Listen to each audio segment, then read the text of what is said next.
The Filipino Money Blueprint.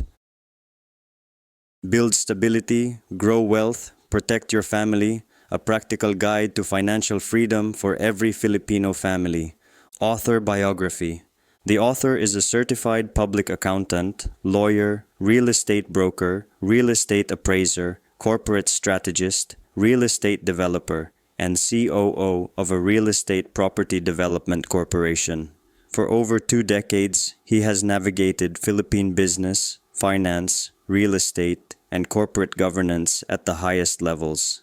His multidisciplinary background, spanning law, taxation, property development, and strategic leadership, gives him a rare, practical, boots-on-the-ground understanding of money.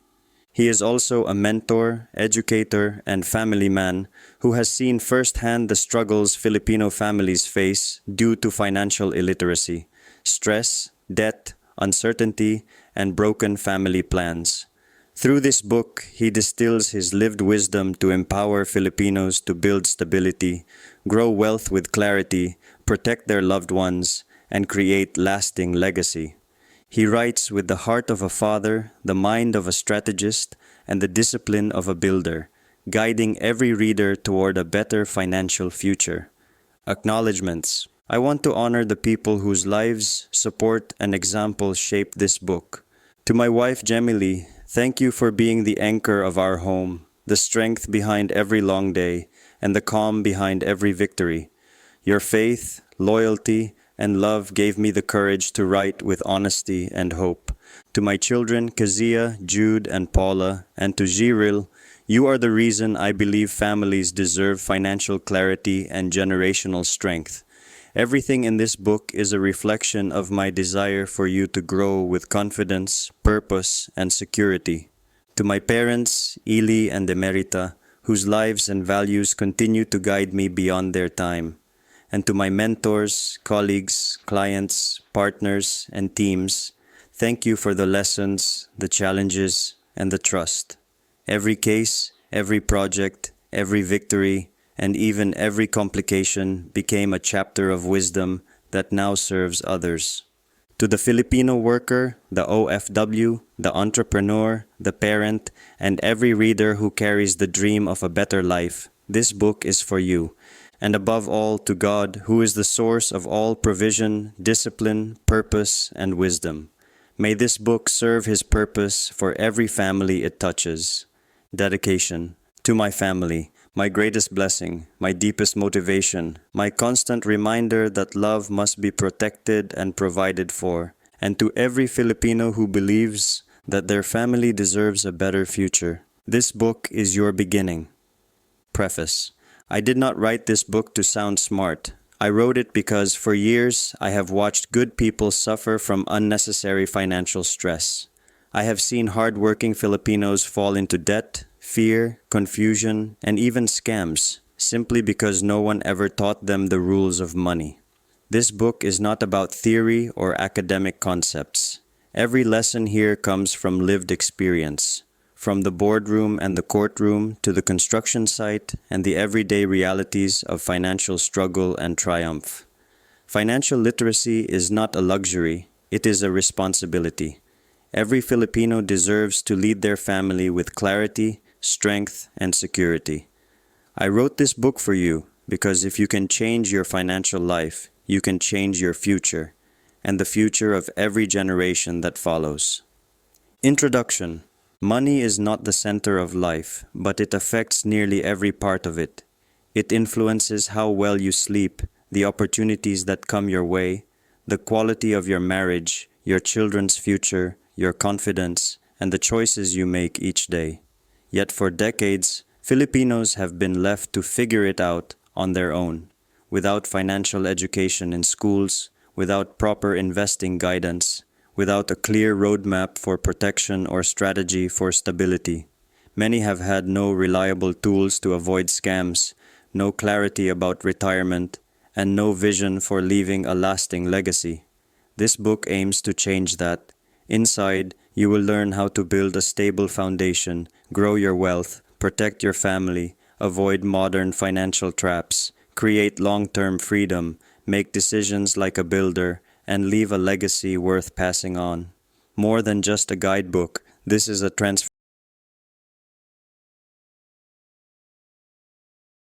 Chapter 1. JCRB Law Office. Chapter 1. What financial literacy really is. If there is one truth I've learned from decades of working as a CPA, lawyer, COO, real estate builder, and corporate strategist, it is this: money does not respond to luck. Money responds to understanding. Yet many Filipinos go through life believing that money is mysterious, unpredictable, or reserved only for the rich or highly educated. They see their financial lives as something that simply happens to them, rather than something they can intentionally design. The result is a cycle where hard-working people remain financially trapped. Good parents feel guilty because their income never seems to be enough, and families live month to month not from lack of effort, but from lack of a system. The missing foundation is financial literacy, but not the shallow kind often shared in seminars or social media posts. This book is about real financial literacy, the kind that transforms how you live, decide, invest, and lead your family. 1.1 Dispelling the Myths We Grew Up With. When I was growing up, money was never discussed as a system. It was spoken of in fragments, short phrases passed down like warnings, reminders, or moral lessons. They were usually said with good intentions, often during moments of hardship, and always by people who cared deeply about our future. Save what's left, they would say.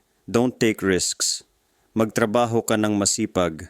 Money is the root of evil. Investments are only for the rich.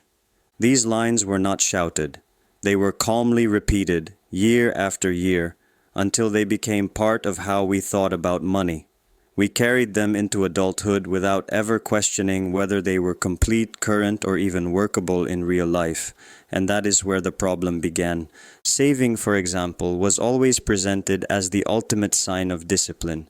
If you could save, you were responsible. If you could not, you were careless. But no one ever explained what happens when there is nothing left to save. When income is immediately consumed by food, rent, tuition, transportation, medical needs, and family obligations, the instruction to save what's left becomes a quiet source of guilt. People begin to believe they are failing, when in truth they were never taught how to structure their money in the first place. Saving is important, yes, but saving without a system is like trying to collect water without a container. It assumes excess will appear on its own. Real financial literacy teaches something very different. Saving is not what you do after spending. It is what you design before spending begins. We were also taught to avoid risk. This lesson made sense in a country where scams are common and financial mistakes are expensive. Many families have stories of relatives who lost land, businesses, or life savings because they trusted the wrong opportunity. Out of that pain grew fear, and out of fear grew a belief that safety meant staying still. But money does not reward stillness. Inflation quietly erodes savings. Time passes. Opportunities move on. Avoiding all risk does not protect you. It slowly traps you. Financial literacy does not encourage recklessness. It teaches discernment. It shows the difference between gambling and investing, between blind risk and calculated risk, between fear-driven decisions and informed ones. Without that understanding, people remain frozen, not safe. Hard work, perhaps the most deeply ingrained Filipino value, was treated as the ultimate solution. Magtrabaho ka ng masipag was offered as both advice and comfort. And hard work is honorable. It builds character. It sustains families. But when effort is disconnected from direction, it becomes exhausting rather than empowering. I have seen people work for decades without ever feeling secure. They sacrifice time, health, and family moments, yet their financial position barely changed. Not because they lacked discipline, but because no one ever taught them where their effort was supposed to lead. Financial literacy introduces direction. It explains leverage, compounding, prioritization, and systems. concepts that allow effort to build something lasting instead of simply sustaining survival. Then there was the moral discomfort surrounding money itself. Many grew up hearing that money was dangerous, corrupting, or spiritually questionable. Over time, this belief created an unspoken conflict: the desire to provide versus the fear of becoming too focused on money. As a result, many avoided learning about finances altogether, believing ignorance was safer than competence. But money in itself is neutral. It does not change values, it amplifies them. In the hands of someone selfish, it magnifies selfishness. In the hands of someone generous, it multiplies good. Refusing to understand money does not make a person virtuous. It leaves them vulnerable. Financial literacy reframes money as a tool, one that can protect a family, educate children, support communities, and create long-term stability. Perhaps the most limiting belief of all was the idea that investing was reserved for the rich. Many Filipinos were taught, directly or indirectly, that investments were complicated, exclusive, and dangerous. Something other people did. Something for those who already had more than enough. The truth is far simpler. Wealth is rarely the starting point for investing. It is often the result. People do not wait to become rich before learning how money grows. They learn first, start small, make mistakes, and improve over time. Financial literacy removes the mystery from investing and replaces it with understanding and patience. The real tragedy is not that Filipinos lack effort. We do not. We work hard, adapt quickly, and sacrifice willingly for our families. The tragedy is that most Filipinos operate with a strong work ethic but a weak money system. And without a system, money slips away regardless of income. This is why people earning well still struggle. This is why years of work do not always translate into security. And this is why financial literacy is not optional, it is foundational. 1.2. The Four Powers of Money. Financial literacy, in its most complete form, is not one skill. It is a progression of abilities that build on each other, like climbing a staircase. You do not jump to the top by motivation alone. You rise by mastering the first step, then the second, then the third, and finally the fourth, until money stops being a source of confusion and becomes a tool you can direct with calm confidence. That is why I describe financial literacy as four powers. First, the power to understand money. This is where everything begins, because most financial pain is not caused by a lack of income. It is caused by a lack of clarity. Many people know how to earn, but they do not know how money behaves. They see money as something that comes and goes, but they cannot explain why it disappears so quickly or why it never seems to build into something bigger. Without understanding, money remains mysterious, and anything mysterious becomes frightening. People either avoid money decisions or make them impulsively. To understand money is to see the invisible forces that shape your life even when you do not notice them.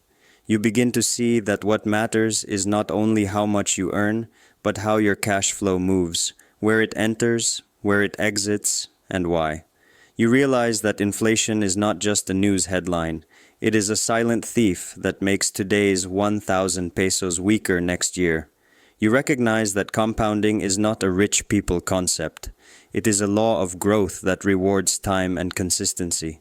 You start to see taxes not merely as deductions on a payslip, but as a reality that affects every business, every investment, and every long-term plan. You understand debt not just as utang, but as a contract that can either serve you or enslave you depending on how it is structured. When someone lacks this first power, they are forced to navigate life by instinct and emotion. They react to emergencies, they borrow under pressure, and they hope that things improve. But when a person gains understanding, their mindset changes. They stop asking, "How do I survive this month?" and begin asking, "What is the pattern that keeps repeating, and how do I redesign it?" Clarity gives you the ability to diagnose your financial life the way a doctor diagnoses symptoms, not by guessing, but by seeing causes. Without this first power, everything else becomes trial and error. Second, the power to manage money. Understanding gives you insight, but management gives you control. Many people can explain money concepts, yet still feel helpless every payday. Their income arrives, but it has no assigned purpose. It leaks through small daily spending, unplanned obligations, and lifestyle patterns that were never consciously chosen. Then, when a big expense appears, tuition, hospitalization, car repair, a family emergency, everything collapses into panic. The problem is not always overspending. The problem is that money was never given a job. Managing money means you stop treating your finances like a bahala na arrangement and start treating them like a system. It is the discipline of directing money before it disappears. It is choosing priorities while you are calm, not when you are desperate. It is learning the difference between what is urgent and what is important.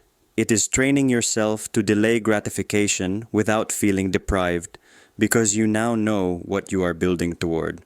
True management is not merely listing expenses. It is building boundaries that protect your goals. It is learning to say yes to what strengthens your future and no to what quietly destroys it, without anger, without guilt, and without drama. It is setting up a budget that reflects real Filipino life, where family obligations exist and unexpected expenses happen. It is also creating routines that remove stress, such as tracking cash flow weekly, separating accounts for specific purposes, and planning ahead for predictable bills instead of being surprised by them every month. Without the power to manage money, income becomes meaningless because it has no direction. You can earn more and still feel poor because more money simply leaks through a larger set of expenses. Management is what transforms income into stability. It is the moment when your finances stop controlling your emotions and your decisions start controlling your finances. Third, the power to grow money. Many people stop at management. They learn to budget, pay bills, and avoid unnecessary debt. That is already a major achievement. But management alone, while it can create stability, rarely creates freedom. Why?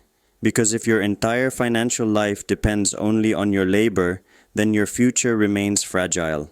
The moment you get sick, retire, lose a job, or face a crisis, your financial engine slows down. This is why growth is not a luxury.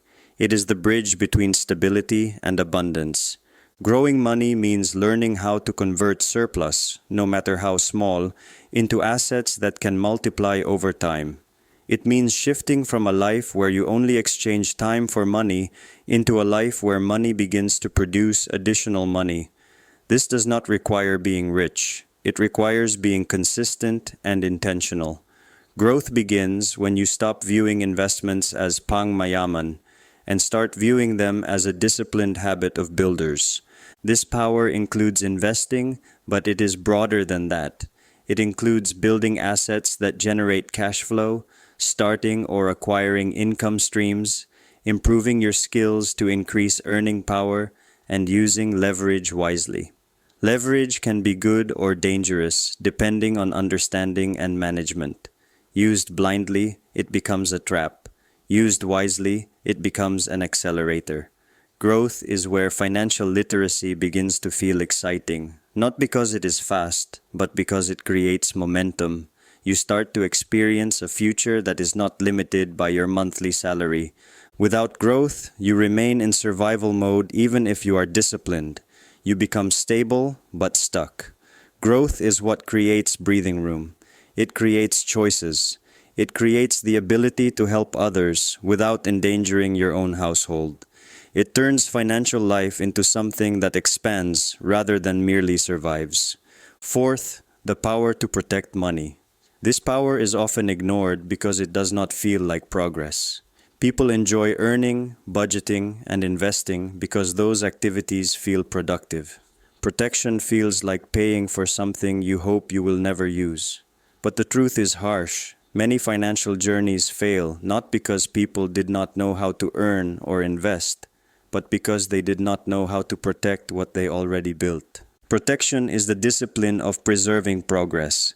It is ensuring that one event does not erase 10 years of effort.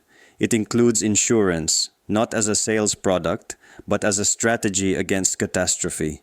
It includes creating emergency reserves, not as a sign of fear, but as a sign of leadership. It includes estate planning, because you cannot claim to love your family while leaving them confused and divided when you are gone.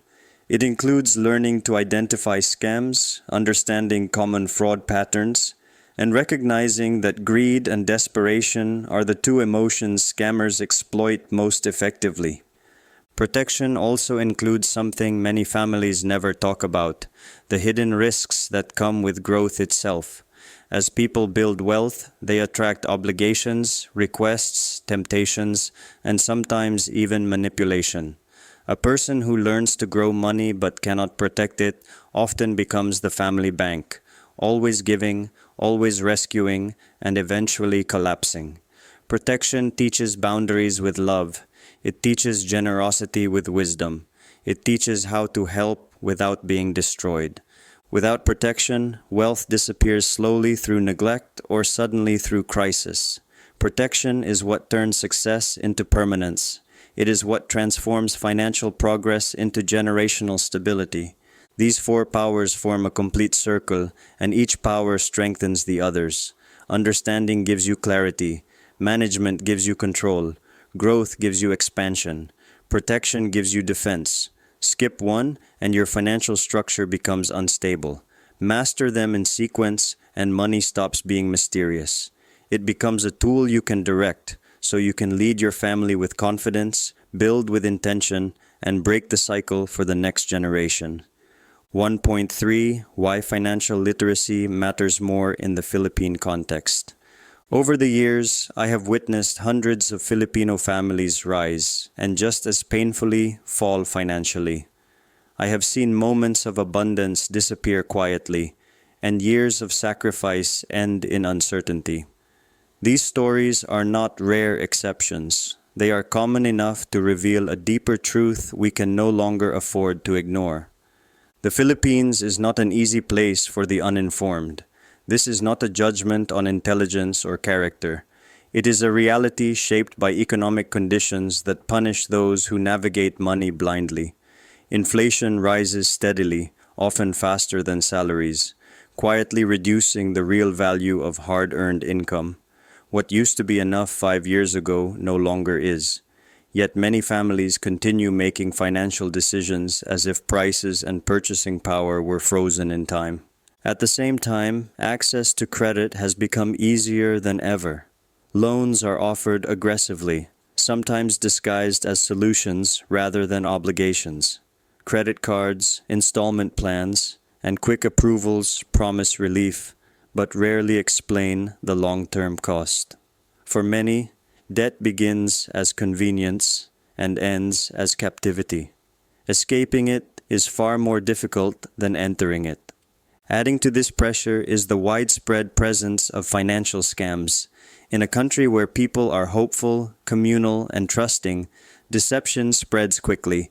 False investments, fake guarantees, and too-good-to-be-true opportunities travel faster than legitimate financial education. Many families lose not only money, but confidence, afraid to try again, afraid to trust, afraid to learn. Perhaps the most painful examples are those of overseas Filipino workers. I have met many who spent decades away from their families, enduring loneliness and hardship in the hope of building a secure future. Yet when they return home, their savings last only months. Not because they were irresponsible, but because no one taught them how to turn income into lasting stability.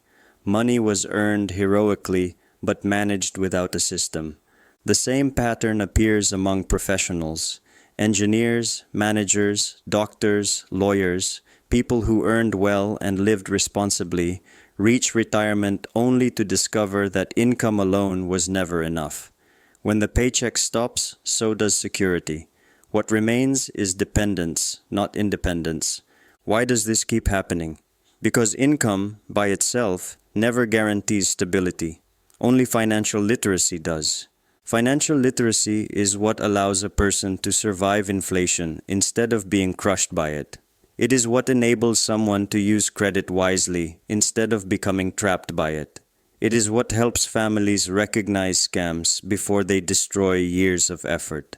It is what transforms sacrifice into progress and effort into security. In the Philippine context, financial literacy is not optional. It is not an advantage for the privileged. It is an equalizer. It is the one skill that allows an ordinary person, regardless of background, education, or starting point, to rise above generational struggle. It creates leverage where resources are limited. It creates direction where opportunities are confusing. It creates hope that is grounded in structure, not wishful thinking. This book is written precisely for that Filipino reality. It does not assume excess income. It does not ignore family obligations. It does not rely on foreign examples that feel distant or unrealistic. Every example is local. Every tool is practical. Every chapter is written for the Filipino who works hard, cares deeply for family, and quietly wonders if there is a better way forward. This book speaks to those who are tired of repeating the same financial cycle, not out of laziness, but out of lack of guidance.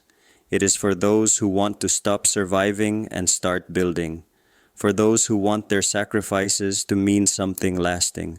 Most of all, it is for the Filipino who has decided that struggle will not be the family legacy, and that breaking the cycle begins with understanding.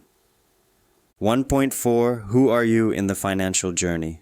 Before we go deeper into strategies, tools, and systems, there is one question that must be answered honestly, not publicly, not for others, but for yourself.